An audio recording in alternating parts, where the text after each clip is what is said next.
Alright, thanks. Hey, welcome to my next video. Thanks for watching. So this session is going to focus on the strategy of questioning. And again, the aim of these videos are to help you develop the skills that you need to gain a deeper understanding of the things that you read or you watch or you listen to at home, at school, in your everyday lives. So let's get questioning.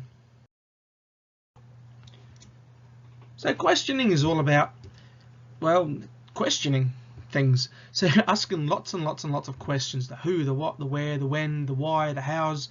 If it ends with a question mark, you've asked a question. Good readers will question what they read in order to clarify their understanding or to dig deeper into a topic. So questioning can help with understanding tricky words as well as whole concepts. So let's have a look at one of these texts with tricky words. Okay, so we're going to examine a text in a minute about echolocation. Now, before we do that, we're going to activate some prior knowledge and try to work out what the word actually means. So let's have a look at some of these images of echolocation being used.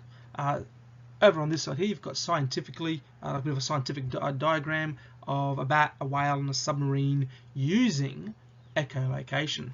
On the right, on that side over here, you've got Marvel superhero Daredevil, who also uses echolocation. So based on those images and the word itself, echo and location, what questions would you ask about this thing in order to get a better understanding? Think about it. I'll go to the next slide. Okay, so here we go. You can spend a long time brainstorming questions, but for example, here are some of them here.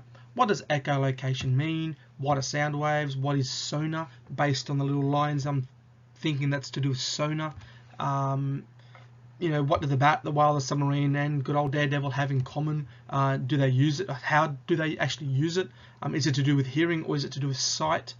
Does it work on? Does it work on people? Is there anything that stops it from working? Does it really apply to humans? And when does it work or not work? Day and night. And where does it actually work or not work? On land, underwater, or air? Because those pictures tell me it works anywhere. So questions. They don't have to be complex questions. They can be straightforward, simple ones. As long as you're asking questions that then you can take to the text. Let's go have a look at a text. Okay, so in a minute, you're about to watch a short video of a person that uses echolocation. So as you watch it, and you listen to it, you need to consider some of those questions that you asked in the brainstorm. So for example, here are some of the 5 questions from that brainstorm that I would hope I will get some answers from in the video. So let's watch it.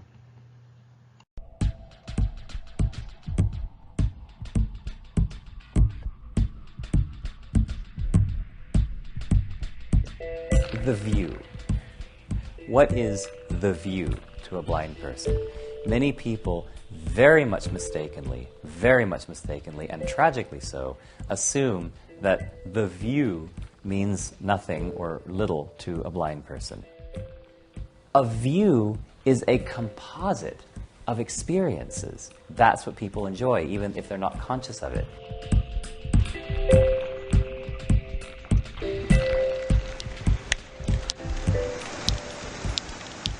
I have been echolocating for as long as I can remember. If my parents think back, I lost my first eye at 7 months, my second eye at 13 months. I was probably clicking. I was probably clicking by the age of 15 months. So I don't remember learning to click. I don't remember really learning to echolocate.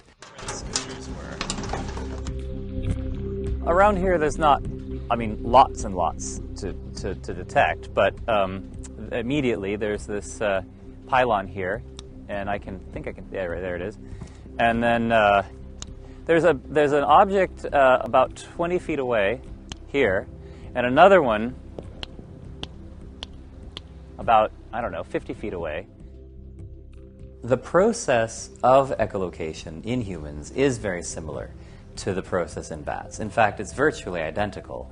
The physics is the same. We're talking about airborne sonar either way.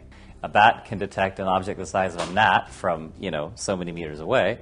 For me, the object has to be at least the size of a softball. We tend to teach the use of a discrete tongue click, which can be as quiet as, or as loud as, or even louder as need arises. And it's like seeing with dim flashes of light. Our approach is well supported in many arenas, in many respects. At the same time, there is a lot of controversy and a lot of skepticism relative to our approach. It takes time for the established convention to recognize and to embrace anything that's new. Convention, by its nature, adheres to itself and rejects what is not conventional. Quite frankly, it isn't that difficult to teach. It really isn't. So I believe that the brain is already at least partly wired to do this. All that has to happen is the hardware needs to be awakened, it needs to be activated, and we believe we've found ways of doing this.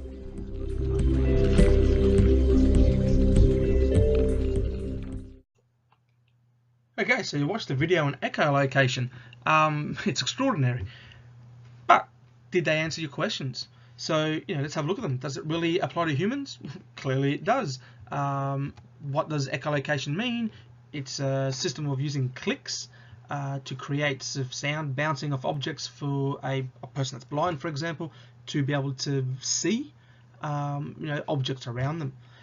My next question, is it to do with both hearing, with hearing or sight? Well, it's got to do with both of them. It uses sound to hear the location of objects when sight doesn't work, like a bat, like a whale if it's deep underwater, or a submarine where it doesn't have eyes. Is there anything that stops it from working? Well, the video didn't really say that, but again, hey, that's where you then create more questions to then go and do further research on. Obviously practice would make it more effective for the person. And when does it work or not work?